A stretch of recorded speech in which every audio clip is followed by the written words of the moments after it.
He parked in front of our garage and swore at my wife and mother-in-law, so I helped him apply for jobs. What? A few years ago, my mother-in-law flew in from across the country to visit my fiance, now wife, and I for a week. We live in an apartment in a busy part of downtown Vancouver, and our garage opens up into an alley right next to the entrance of a liquor store. We are often blocked in by people when trying to get home or leave. We've gotten into a few screaming matches with people before, but this one was my favorite / the worst.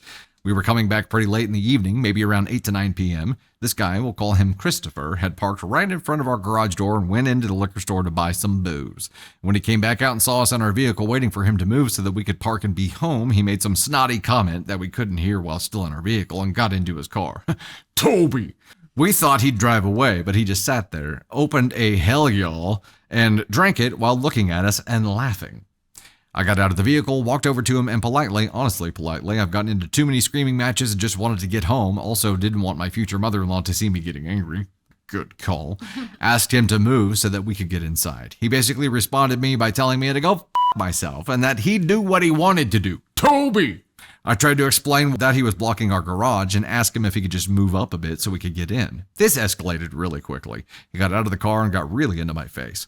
I, still not wanting to play out this situation in front of my future mother-in-law, stayed calm and just kept asking him to get back into his car and leave. Eventually, he started pushing me, clearly trying to start a fight. It's probably that hell y'all he had. I called the police. While I was on the phone with them, he had put himself and his face centimeters from mine. I stepped back away and put my arm out while still on the phone, and he walked into it. He started screaming about how I was assaulting him and how he needed police help. Because we were right downtown, the police arrived within a minute from when I had made the call, still on the phone with the operator the whole time. As soon as they arrived, he changed his tone and attitude completely. He started telling them a sob story about how I had approached him in his vehicle and threatened him. Luckily, my fiance and future mother-in-law were still in the car and completely backed up my story. He was also parked illegally in front of my parking garage, so the police quickly took my side and demanded that he leave. As he got back into his car, the police noticed his open can of hell y'all in the console and immediately got him back out of the car and demanded that he perform a breathalyzer test. Unfortunately, he had finished the can before getting out, so he claimed that he had found the can on the road and was planning to bring it in for the 5-cent deposit.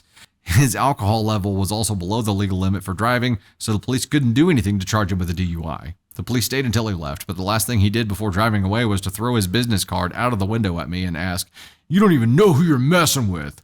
I picked it up as he was driving away, already starting to plan my revenge, although with no idea of what I could do with this information. Now I get it, and I'm here for it. The next day I looked Christopher up, and it turns out he was a freelance graphic designer.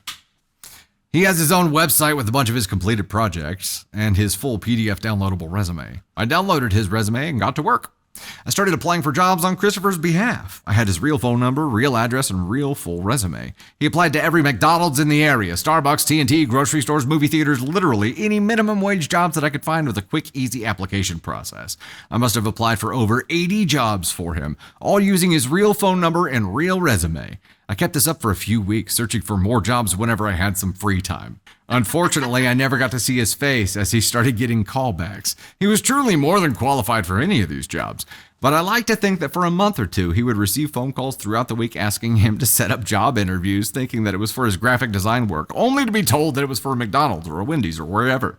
A few months later, I went back to his website thinking I'd start the process again. He pulled that crap in front of my fiance and future mother-in-law. I was salty, but his website had been taken down or moved to a new URL. Too long, don't read.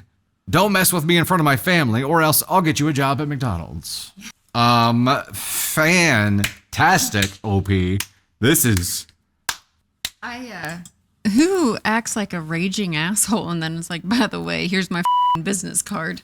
Like, why wouldn't you give your information out when you were an asshole? Which is one of the reasons they say not to put your business signage on your vehicle. Like, yes. Even if you drive it for work, right? Because it's just giving people a freaking billboard of who to bitch at. Yes, 100%. I had you take the badge off, like our work badge off my car, because I was, after Navy was born, I was like, I'm freaking out. Yeah. I would say not to do it. I'm like, I get it. I completely get it.